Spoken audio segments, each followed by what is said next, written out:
dreamers, welcome back to my YouTube channel. ඉන් 10-11 සිටින නංගිලා මල්ලිලාට මේ නිවාඩු මාසේ පාඩම් කරන්න කොහොමද කියලා මම ඔයාලට ටයිම් ටේබල් එකක් අරගෙන ඉන්නම් කිව්වා.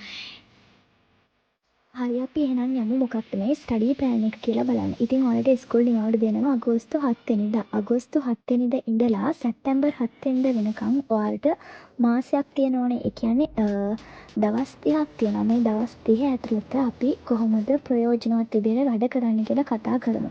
ඉතින් ඔයාලා මේක ස්ටාර්ට් කරන්න ඕන අගෝස්තු 8 වෙනිදා. අගෝස්තු 8 වෙනිදා ඉඳලම ඔයා මේ වැඩේ පටන් ගන්න ඕන. කලදා හිටියොත් ඔයාට මේක දවස් 30ක් සම්පූර්ණ කරගන්න වෙන්නේ නැහැ. හරි එහෙනම් අපි බලමු කොහොමද මේක වෙන්නේ කියලා. දැන් දවසකට පැය 24ක් තියෙනවා. ඔය 24 නිකමට අපි කොටස් 3කට කඩලා බැලුවොත්, ඒ කියන්නේ එක කොටසකට පැය 8 ගානේ දාලා බැලුවොත් ඔයාලට පැය 8 ඉවත් 3ක් ගන්න පුළුවන්. ඉතින් ඔයා පැය 8ක් නිදාගත්තොත් ඉතුරු පැය 8 පාඩම් කරොත් අනිත් පැය 8 වෙන වැඩවලට යෙදුවොත් ඔයාලට මේ දවසේ පැය 24 නිවැරදිව කළමනාකරණය කරගන්න පුළුවන්. ඉතින් මේක බොරුවක් නෙමෙයි. ඔයාලා පැය 8ක් සාමාන්‍යයෙන් නිදාගන්නේ නැහැ. පැය 8ක් වෙන වැඩ කරන්නේත් නැහැ. කියන්නේ කන්න බොන්න ඔය වොෂ් එකක් දාගන්න කොහේ හරි ඇවිදින්න පැය 8ක් යන්නේ නැහැනේ. එතකොට ඒකිනුත් පැය එක එක ස්ටඩි කරන එකට දාගත්තත් ඔයාලට පැය 10ක් දවසට වැඩ කරන්න පුළුවන්. ඔන්න ඊට පස්සේ ඔයාලට තියෙන සබ්ජෙක්ට් නමය මම මෙන්න මේ විදිහට ලියාගත්තා. ඉතින් මෙන්න මේ විදිහට සබ්ජෙක්ට් 9 ලියාගෙන ඔයාලා මේක කොටස් 3කට වෙන් කරගන්න. ඒ කියන්නේ ඔයාලට එක්සෑම් එකේදී ලකුණු අඩු තව ටිකක් පාඩම් කරන්න ඕන කියලා හිතෙන සබ්ජෙක්ට් 3ක් වෙන් කරගන්න. ඒකට අපි හයි කියලා දාමු. ඒ කියන්නේ වැඩි අවධානයක් දෙන්න ඕන. ඊට පස්සේ මධ්‍යස්ථ ප්‍රමාණයේ තියෙන සබ්ජෙක්ට් 3ක් වෙන් කරගන්න. ඒකට අපි මිඩල් කියලා දාමු. ඊට පස්සේ ඔයාලට සාමාන්‍යයෙන් කරගෙන යන්න පුළුවන් දැනටමත් පාඩම් කරලා තියෙන්නේ ලොකු අමාරුවක් නැති සබ්ජෙක්ට් 3 නෝමල් කියලා දාමු. එහෙම දාලා ඔයාලා මේ සබ්ජෙක්ට් ටික ඉස්සෙල්ලාම වෙන් කරගන්න ඕනේ. ඉතින් ඕක හැදුවේ මට ගැලපෙන විදිහට. ඔයාලත් ඕක ඔයාලට ගැලපෙන විදිහට බෙදා ගන්න. ඊට පස්සේ මම ඔයාලට දවසට පැය 10ක් වැඩ කරන විදිහට ටයිම් ටේබල් එකක් හැදුවා. ඉතින් මේ ටයිම් ටේබල් එකේ විදිහට ඔයාලා උදේ 6ට තමයි වැඩ පටන් ගන්න ඕන. උදේ 6ට පටන්ගෙන ඔයාලට වැඩ රෑ 10ට ඉවර කරන්න පුළුවන්. මේ ටයිම් එක ගත්තොත් ඔයාලට ඉතින් පැය 8ක් ඔන්න නිදා ගන්නත් පුළුවන්. ඉස්සෙල්ලාම ඔයාලා මෙන්න මේ විදිහට කොලයක් අරගෙන එක තීරුවක් ටයිම් කියලා වෙන් කරගෙන අනිත් ටික දවස් 7කට වෙන් කරගන්න ඕන. ඉතින් මේ ටයිම් ටේබල් එකේ පොඩි දර අදහසක් තමයි ඔයාලට මම මේකෙන් දෙන්නේ. ඉතින් ඔයාලට මේක චේන්ජ් කරගන්න පුළුවන්. ඔයාලට ක්ලාසස් හැදෙන දවස් ඇති.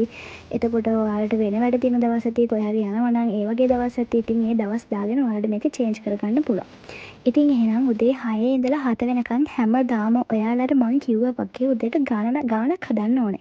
එක්ක පාස් පේපර්ස් ගානක් එහෙම නැත්නම් ඔයාලට අමාරු පාඩමක් තියෙනවා නම් සාමාන්‍යයෙන් ජ්‍යාමිති වගේ හැමෝටම අමාරු වෙන්නේ. ඒ වගේ ගානක් හැමදාම උදේ නැගිටලා අනිවාර්යෙන් මුල් පැය ඇතුළත මේක හදලා ඉවර කරන්න ඕනේ. ඉතින් ඔන්න මම ටයිම් ටේබල් එකේ පළවෙනි එක විදිහට හැමදාම දවස් 7ම ඔන්න ඔය ගණන් වල පාස් පේපර්ස් ගාන කරන එක දැම්මා. ඉතින් මම ඒක මැත්ස් කියලා දානවා. ඔයාලට අඳුර ගන්න පුළුවන් නේ. ඉතින් ඔයාලට මේ පැය ඇතුළත MCQ ගණන් ටිකක් හදන්න පුළුවන්. එහෙම නැත්නම් රචනා ප්‍රශ්න ටිකක්, එහෙමත් නැත්නම් අර අනිවාර්යෙන් ලියන්න ස්ට්‍රක්චර්ස් කියලා තියෙන ඉන්නේ වගේ ගණන් ටිකක් හදන්න පුළුවන්. ඔන්න එතකොට ඔයාලා එතන පැයක් වැඩ කරලා තියෙනවා. ඊට පස්සේ ඔයාලට 7 ඉඳලා 8 වෙනකන් උදේ බ්‍රේක් එක ගන්න පුළුවන්. ඉතින් මෙතනත් ඔයාලට පැයක බ්‍රේක් එකක් තියෙනවා. මේකදී ඔයාලට උදේ කෑම ගන්න පුළුවන්. ඊට පස්සේ ඔන්න ආයෙත් 8ට අපි වැඩ පටන් ගන්නවා. 8 ඉඳලා 9:00 වෙනකන්. පැය එකහමාරක් ඔයාලට අර මං කිව්වා නේද මම බෙදාගත්තේ කොටස් 3කට. ඒ තුනෙන් අර හයි කියලා අපි කොටස් සබ්ජෙක්ට් 3ක් වෙන් කරගත්තේ. මම වෙන් කරගත්තේ මොනවාද? ඒකට මැත්ස්, සයන්ස්, ඒ වගේම හිස්ටරි වෙන් කරගත්තේ. මම හිස්ටරි එතන දාගත්තේ. හිස්ටරි ගොඩක් පාඩම් ගන්න තියෙන නිසා නැත්නම් හිස්ටරි කියන්නේ අමාරු සබ්ජෙක්ට් එකක් නෙමෙයි. ඒ නිසා තමයි මම ඒක හයි කියන එකට දාගත්තේ. ඉතින් ඔයාලට මේ සබ්ජෙක්ට් තුන ඔයාලගේ මතය අනුව ඔයාලගේ තියෙන ලකුණු ප්‍රමාණය අනුව වෙනස් වෙන්න පුළුවන්. ඉතින් ඔන්න ඔය විදිහට 8 ඉඳන් 9:00 වෙනකන් ඔය සබ්ජෙක්ට් තුන දවස් 3ට අදාළව ඉස්සරහට දාගෙන යනවා. ඉතින් මන්ඩේ සයන්ස්, ටියුස්ඩේ මැත්ස්, වෙන්ස්ඩේ හිස්ටරි කියලා ආය බ්‍රහස්පතින්දාට ආය අපි සයන්ස් දාගන්නවා. සයන්ස්, මැත්ස්, හිස්ටරි දිගට දාගන්නවා. ඒකල ඔයාලා ඉරිදා තීරුව ඔයාලා හිස් තියන්න ඕනේ. ඒක ඔයාලා මොකොත්ම දාගන්නේ නැහැ. ඒක මම අන්තිමේට කියනනම් ඇයි අපි හිස් තිබ්බේ කියලා. ඔන්න එතකොට අපි එතනත් පැය එකහමාරක් වැඩ කරලා තියෙනවා. ඊට පස්සේ අපි ආයෙමත් 10ට වැඩ ටික පටන් ගන්නවා. 10 ඉඳලා 11:00 වෙනකම්. පැය එකහමාරක්. දැන් ඔයාලා පාඩම් කරපු සබ්ජෙක්ට් එක තියෙනවනේ. දැන් සඳනම් සයන්ස් පාඩම් කරලා තියෙනවනේ. සයන්ස් පාඩම් කරපු පාඩමට අදාළව ඔයාලට පාස් පේපර්ස් ගණන් ටික ප්‍රශ්න ටික කරන්න පුළුවන්. ඉතින් මේක ගොඩාක් වැදගත් වෙනවා. ඒ කියන්නේ පාඩමක් පාඩම් කරලා ඉවරට ඒකට අදාළව පාස් පේපර්ස් කරන එක ඇත්තටම වටිනවා. එහෙම නැත්නම් ඔයාලට මේ පාඩම තේරෙන්නේ නැත්නම් වීඩියෝ එකක් බලලා හරි කරන්න පුළුවන්. ඉතින් ඔන්න ඔය වගේ දවස් ටිකේ සබ්ජෙක්ට් එකට අදාළව ඒ පැය එකහමාරේ අනිවාර්යයෙන්ම රිවයිස් කරගන්න. ඒ කියන්නේ පාස් පේපර්ස් කරන්න තමයි තියෙන්නේ. ඒක අනිවාර්යයෙන්ම කරන්න ඕන. දැන් ඔයාලා ගොඩාක් දෙනෙක්ට හිතා ගන්න බැරුව ඇත්තේ කොච්චර ටයිම් ටේබල් හැදුවත් පාඩම් කරන්න පටන් ගන්න කොහෙන්ද ඉවර කරන්න කොහෙන්ද කියලා හිතා ගන්න බැරුවනේ ඉන්නේ. ඉතින් මම ඒකට පොඩි සොලියුෂන් එකක් දෙන්නම්. දැන් ඔයාලා සෙකන්ඩ් ටර්ම් ටෙස්ට් එකට වෙනකම් වැඩ කරලා තියෙනවා. 11 වසරේ දෙවෙනි වාර විභාගෙට වෙනකම් පාඩම් කරලා තියෙන දැන් ඔයාලට තියෙන්නේ තුන්වෙනි වාර විභාගයට අදාළ පාඩම් ටික පාඩම් කරගන්න. ඉතින් ඔයාලා අන්තිම පාඩමේ ඉඳලා දැන් පාඩම් කරන්න ගන්න. ඒ කියන්නේ 11 තුන්වෙනි වාරේ අන්තිම පාඩම් ටික තියෙන සයන්ස් වල නම් අන්තිම පාඩමේ ඉඳලා පාඩම් කරන්න ගන්න. ඊට පස්සේ 12 ඉඳලා 1 වෙනකම් පැය එකක් තියෙනවානේ. මේ පැය එක ඇතුළත ඔයාලා ඉංග්‍රීසි වල එසේ එකක්.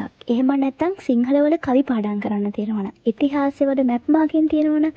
අන්න ඔය පැය ඇතුළත නිකන් රෙස්ට් එකක් වගේ දැනෙන විදිහට පොඩි වැඩක් කරන්න තියෙන්නේ. ඉතින් ඒ පැය නිකන් අර උදේ ඉඳන් පාඩම් කරලා මහන්සි නම් ඒ පැය නිකන් ඔයාලා රෙස්ට් එකේ මෙන්න මේ ටික කරා. එතකොට ඔන්න ඔයාලා එතන පැය එකක් වැඩ කරලා තියෙනවා. ඊට පස්සේ ඔයාලට දවල් 1 ඉඳලා 3 වෙනකම් ලන්ච් බ්‍රේක් එක ගන්න පුළුවන්. ඊට පස්සේ අපි මිඩල් කියලා සබ්ජෙක්ට් තුනක් වෙන් කරගත්තානේ. අන්න ඒ තුනට වැඩ කරන්න තමයි ඊට පස්සේ යන්නේ. ඒ ටිකත් ඔන්න ඔය විදිහට ලියා ගන්න. ඒකලා ටයිම් ටේබල් එකේ පළවෙනි දවසේ ඉංග්‍රීසි, දෙවෙනි දවසේ සෙට් 1, ඊට පස්සේ සිංහල ඔන්න ඔය විදිහට දාගන්න ටයිම් ටේබල් එකේ. ඒක අපිට කරන්න තියෙන්නේ හවස 3 ඉඳලා 4 වෙනකම් පැයක්. ඊට පස්සේ ආයෙත් 4:00 ඉඳලා 5:00 වෙනකම් පැයක් අර ඔයාලා පාඩම් කරපු සබ්ජෙක්ට් වලට අදාළව මොනවා හරි පාස් පේපර්ස් ගැටලු එහෙම නැත්නම් ඔයාලට පාඩම ආයෙත් රිවයිස් කරගන්න පුළුවන්. ඉතින් ඕනෑම සබ්ජෙක්ට් එකක් පාඩම් කරලා ඉවරට අඩුම විනාඩි 30ක්වත් ඔයාලා මෙන්න මේ විදිහට රිවයිස් කරගන්න ටයිම් එකක් වෙන් කරගන්න. ඊට පස්සේ හවස 6 ඉඳලා 7 වෙනකම් ආයෙත් කරන්න තියෙන්නේ අපි අර නෝමල් කියලා වෙන් කරගත්තා නේද සබ්ජෙක්ට් තුනක්. අන්න ඒ සබ්ජෙක්ට් තුන ලියාගෙන පාඩම් කරන එක. ඉතින් ඒකත් ඔන්න ඔය විදිහට ටයිම් ටේබල් එකට කලින් සබ්ජෙක්ට් වගේම ඇඩ් කරගන්න ඕනි. ඊට පස්සේ ආයෙ 7:00 ඉඳලා 8:00 වෙනකම් අන්න අර විදිහට ඒ ටික රිවයිස් කරගන්න ඕනි. ඊට පස්සේ 9 ඉඳන් 10 වෙනකම් අන්තිම පැය ඇතුළත ඔයාලා අර උදේම නැගිටලා මැත්ස් වැඩ ටික කරා වගේ නිදා ගන්න යන පැය ඇතුළත ඔයාලා සයන්ස් වල වැඩ ටිකක් කරන්න ඕනේ. ඒ කියන්නේ මම මේකට මැත්ස් සයන්ස් දාගත්තේ ගොඩාක් දෙනෙක්ට අමාරු සබ්ජෙක්ට් එක ඒකනේ. ඉතින් ඔයාලට මේ දෙකට වඩා වෙනත් අමාරු සබ්ජෙක්ට් එකක් තියෙනවා නම් ඒ දෙක දාගන්න පුළුවන්. ඔන්න ඉතින් ඔන්න ඔය විදිහට ගිහිල්ලා දවසට පැය 10ක් වැඩ කරන විදිහට මම ටයිම් ටේබල් එකක් ඔයාලට හදලා දුන්නා. ඊට පස්සේ මං කිව්වා නේද ඔයාලට ඉරිදා තීරුව හිස් කරගන්න කියලා. ඉතින් මෙතනදී කරන්න තියෙන්නේ ඔයාලට අර ක්ලාසස් ඇතුනොත් ඔයාලට වෙන මොනවා හරි වැඩක් කරනොත් මේ ටයිම් ටේබල් එකේ දවස ඇතුළත ඔයාලට ඒ කරන්න බැරි වෙන වැඩ ටික අනිවාර්යෙන් ඉරිදට කරන්න. ඒ වගේම තමා මේකේ මුල් දවස් 3 ඔයාලට පුළුවන් ග්‍රේඩ් 11 පාඩම් කරන්න. ඊට පස්සේ බ්‍රහස්පතින්දයි සිකුරාදයි සෙනසුරාදයි පුළුවන් ඔයාලට ග්‍රේඩ් 10 වැඩ ටික කරන්න. ඉතින් ඔන්න ඔය විදිහට තමයි සතියට දවස් 2ක් දවස් 3ක් ග්‍රේඩ් 11 ඉතුරු දවස් 3 ග්‍රේඩ් 10 ඊට පස්සේ ඉතිරි වෙන දවසේ ඔයාලට අතපසු වෙච්ච වැඩක් තියෙනවා නම් ඒ ටික කරලා ඉවර කරගන්න පුළුවන්.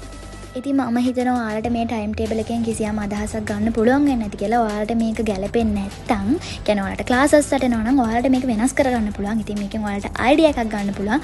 මම දවස් 2ක් විතර හිතලා තමයි මේක ඔයාලට අරගෙන ආවේ. මෙන්න මේ විදිහට තමයි මමත් වැඩ කරගත්තේ. ඔයාලට ඕනේ නම් මේ ටයිම් ටේබල් එක සතියෙන් සතියට වෙනස් කරන්නත් පුළුවන්. එහෙනම් ඔන්න මේ නිවාඩු මාසේ ඔයාලගේ වැඩ ටික හොඳට කරගෙන බෙස්ට් රිසල්ට් එකක් දාන්න පුළුවන් වෙන කියලා ඔන්න මම විශ් කරනවා.